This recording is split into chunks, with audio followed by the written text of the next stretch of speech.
Hey guys, the next techniques I want to teach you actually comes like a pair, so they fall under the same category called compressions and vibrations. So the first one I want to go through is called compressions. So it's kind of in the name. What we're actually going to do is we're going to compress the muscle. And what I want you guys to actually try and think of, try and visualize like a sponge, for example. So a sponge, generally speaking, is going to absorb water. And it's going to hold on to that water until it's squeezed and drained. So it's kind of what we're going to be doing here. So you want to imagine that the muscles effectively hold a load of fluid. And what we need to do is we're trying to drain that fluid out so we can then effleurage it to send it through those nearest lymph nodes, to actually send it via that lymphatic system to filter and clean that fluid so it can return it back fresh. So what we're actually going to do is we're going to warm the area up first. So again, we'll go back to that effleurage technique.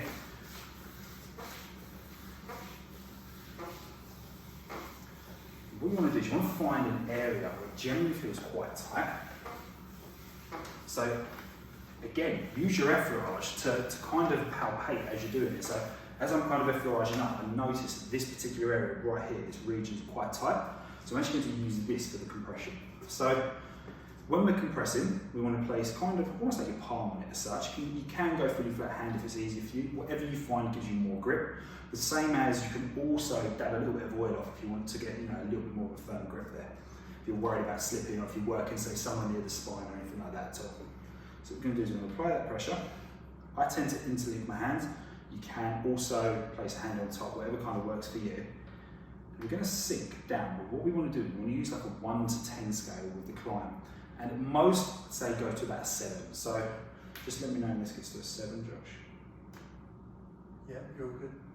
And we're going to hold for about 10 seconds to allow that fluid to drain. And all we're going to do is effleurage up. And as you notice, I'm pushing out towards those nearest lymph nodes, just round by the armpit there. If the area still feels tight, you can do it a couple more times if need be.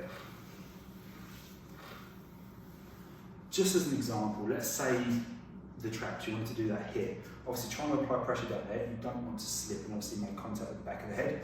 So I would just advise coming around from an angle like this and you'd sink in from there. But that is your compression technique.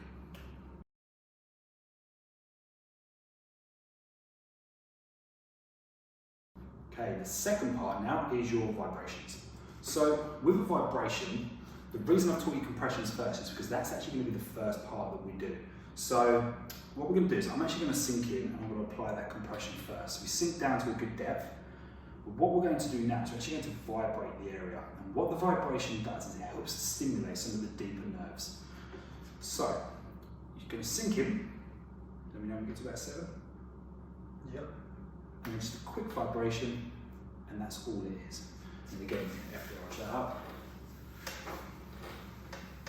So if you've got a muscle that you know is, say, not responding well, or isn't basically doing its job and other muscles have kind of taken over, a vibration can help to kind of stimulate that area to get it firing a little bit. So there's multiple areas you can do this on. So I'm going to give you another example. I'm actually going to do this, we'll go for the traps. So again, what we're going to do is we're going to sink in, we're going to get to a 7. Yep. Just a quick vibration, and that's all it takes. And that is your compressions and your vibrations.